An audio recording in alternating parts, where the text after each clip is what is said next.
স্থানীয় নেতৃবৰ্গ, ৰাইজৰ নেতৃবৰ্গ, মুৰব্বীসকল আৰু লগতে আমাৰ পৰম শ্ৰদ্ধেয় এই সভাত উপস্থিত থকা ৰাইজ। মই মানে এতিয়ালৈকে অসমত যিমান ঘূৰিছোঁ,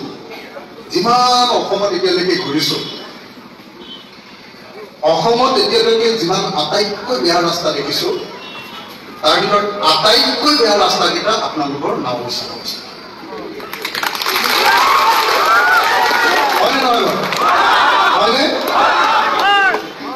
অকল চাগে অসমৰ ভিতৰতে আটাইতকৈ বেয়া সমষ্টি নাওবৈচাৰ নহয়, মোৰতো ধাৰণা হয় যে গোটেই ভাৰতবৰ্ষৰ ভিতৰতে চাগে আটাইতকৈ বেয়া ৰাস্তা থকা সমষ্টিটোৰ নামেই হ'ল নাওবৈচা সমষ্টি। আৰু মোৰ এনেকুৱা ধাৰণা হয়, ক'ৰবাত যদি চৰকাৰ একেবাৰে নাই বেলেগ কথা, পৃথিৱীৰ চাগে এনেকুৱা কোনো দেশ নাই যি দেশত চৰকাৰ আছে অথচ অতি বেছি মানুহ অহা যোৱা কৰি থকা ৰাস্তাবিলাক ইমান বেয়া হ'ব পাৰে, এনেকুৱা ৰাস্তা চাগে পৃথিৱীৰ অন্য ক'তোৱে নাই। মই অসমৰ সংবাদ মাধ্যমক আহ্বান জনাইছোঁ যে মই অসম বিধানসভাৰ এজন বিধায়ক, এটা ৰাজনৈতিক দলৰ সভাপতি আৰু অসম বিধানসভাৰ 126জন MLA ৰ ভিতৰত আটাইতকৈ সৰব আৰু সক্ৰিয় হৈ থকা MLA জন। মই সেই MLA জনে আজি নাওবৈচা সমষ্টিত থিয় হৈ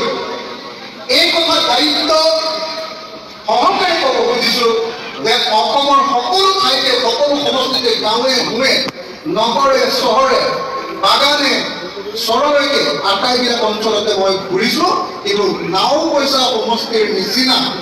ইমান বেয়া ৰাস্তা অসমৰ ক'তোৱে দেখা নাই।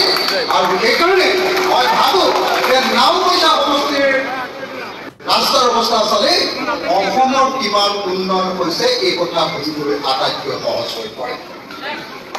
মই নাওবৈচা সমষ্টিৰ হাজাৰ হাজাৰ মানুহৰ সন্মুখত উপস্থিত হৈ অসমৰ মুখ্যমন্ত্ৰী হিমন্ত বিশ্ব শৰ্মা ডাঙৰীয়াক আহ্বান জনাইছোঁ, দাবী জনাইছোঁ, অনুৰোধ জনাইছোঁ যে অতি সোনকালে নাওবৈচাত ভাগি পৰা প্ৰত্যেকটো ৰাস্তা বনাবৰ কাৰণে তেখেতে ব্যৱস্থা গ্ৰহণ কৰিব লাগে। আপোনালোকে এই সভাখনলৈ আহি থাকোঁতে যেতিয়া ৰাস্তাত মই আজিজোৰক লগ পালোঁ, মই আজিজোৰৰ গাড়ীখনত উঠিলোঁ। আজিজোৰৰ গাড়ীখনত উঠাৰ লগে লগে মই প্ৰথম কামটো কৰিছোঁ যে অসমৰ PWD ডিপাৰ্টমেণ্টৰ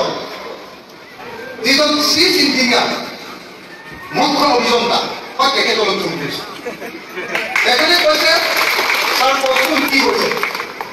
মই কৈছোঁ মই এটা ঠাইলৈ আহিছোঁ, লখিমপুৰ জিলাৰ পুৰণি নাওবৈচা সমষ্টিলৈ আহিছোঁ। আৰু নাওবৈচা সমষ্টিৰ যিটো মেইন ৰাস্তাটোত মই এতিয়া গৈ আছোঁ, আৰু মই আপোনাৰ লগত যেতিয়া কথা পাতি আছোঁ তেতিয়া মোৰ গাড়ীখনে এটা পুখুৰী, ৰাস্তাৰ ভিতৰত থকা এটা পুখুৰীত মোৰ গাড়ীখন সোমাই আছে। এনেকৈ কৈছে সঁচাকৈ নেকি? মই কৈছোঁ সাংঘাতিক বেয়া ৰাস্তা, এনেকুৱা ৰাস্তা মই জীৱনত কেতিয়াও দেখা নাই। এতিয়া তেখেতে ক'লে যে মই এতিয়াই এই মাত্ৰই আমাৰ এক্সিকিউটিভ ইঞ্জিনিয়াৰ এতিয়াই মই ফোন কৰিম আৰু আপুনি স্থানীয় আপোনালোকৰ মানুহবিলাকক কওঁতে এক্সিকিউটিভ ইঞ্জিনিয়াৰক লগ কৰিব লাগে। লগে লগে মই এক্সিকিউটিভ ইঞ্জিনিয়াৰ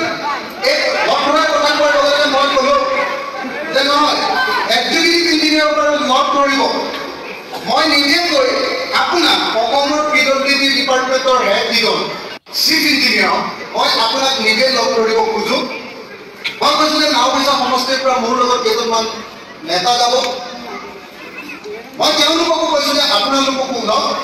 মই নিজে আপোনালোকক চিফ ইঞ্জিনিয়াৰ PWDৰ ওচৰলৈ লৈ যাম। আৰু মই নিজে গৈ তেখেতক কওঁ, মই নিজে ভিডিঅ' কেইবাটাও লৈ লৈছোঁ। এতিয়া অলপ আগতে ৰাস্তাবিলাকৰ ভিডিঅ'বিলাক লৈ লৈছোঁ। এই ভিডিঅ'বিলাক গোটেইবিলাক গৈ চিফ ইঞ্জিনিয়াৰক জমা দিম আৰু জমা দি কওঁ যে কিমান দিনৰ ভিতৰত এই ৰাস্তা বনাব, এই কথা আমি জনাব লাগে। দ্বিতীয় বস্তুটো হ'ল, তাৰ পাছত মই আৰু এজনক আমাৰ চিফ মিনিষ্টাৰৰ যিজন OSD, চিফ মিনিষ্টাৰৰ যিজন PWD OSD, officer on special duty যিজন, তেখেতক মই ফোন কৰিলোঁ। স্পেচিয়েল ছেক্ৰেটাৰী বুলি কয়, স্পেচিয়েল ছেক্ৰেটাৰীক মই ফোন কৰিলোঁ। ফোন কৰি মই ক'লোঁ যে দাদা, মই যিটো ৰাস্তাত গৈ আছোঁ, এই ৰাস্তাটোৰ কথা ক'লে মানে আপুনি আচৰিত হৈ যাব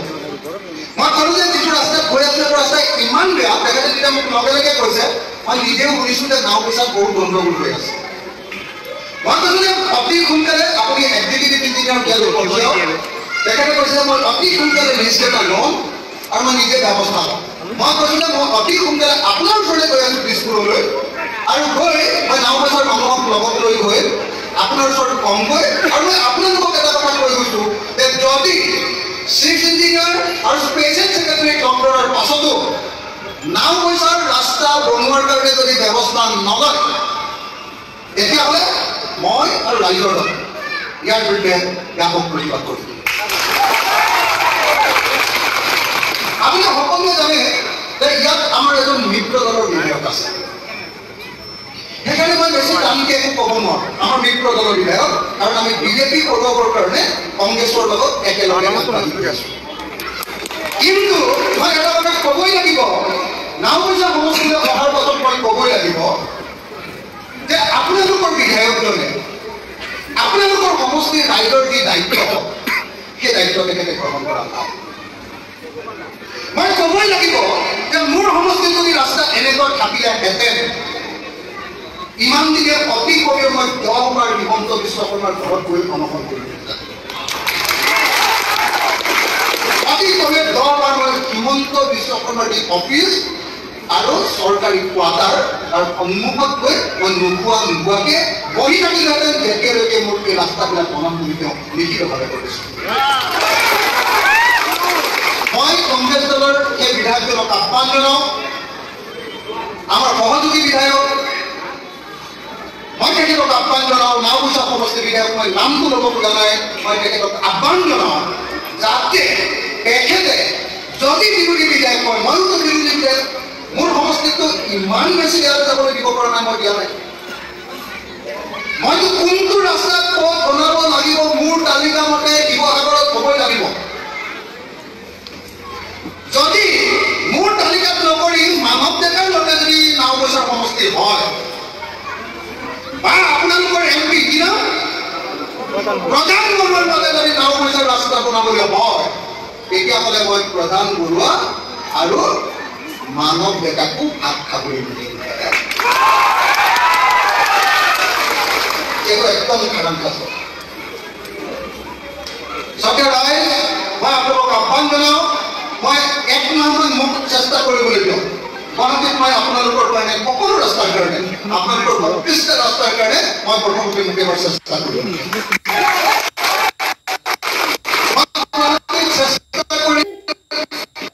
চেষ্টা কৰাৰ মাৰো বিধানত চেষ্টা কৰিম বিধানৰ উলিয়াম আৰু পাছত যদি নোৱাৰো আপোনালোকৰ ওচৰলৈ আহিম আপোনালোক জনাব আমি যি আন্দোলনৰ কাৰ্যসূচী গঢ়ি তুলিব লাগে তুলি আৰু চৰকাৰ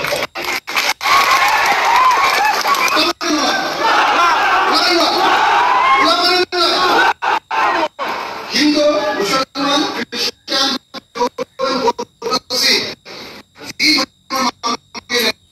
লাগিলে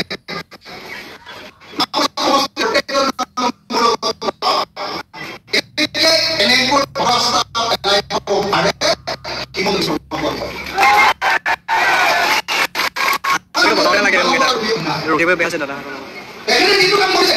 মানৱতাৰ প্ৰতি অন্যায়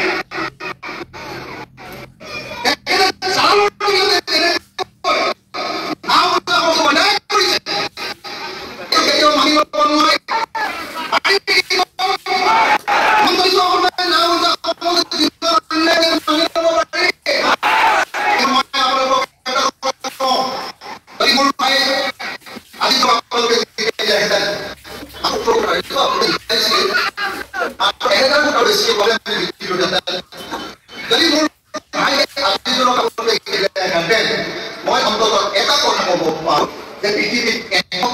হিমন্ত বিশ্ব শৰ্মা জন্ম হ'লেও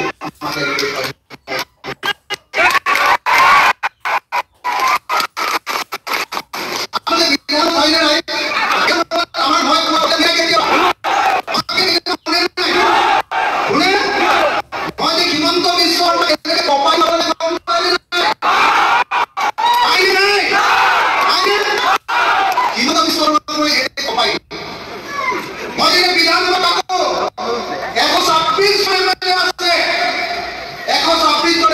কাৰো ফালে হিমন্ত বিশ্ব নাযায়,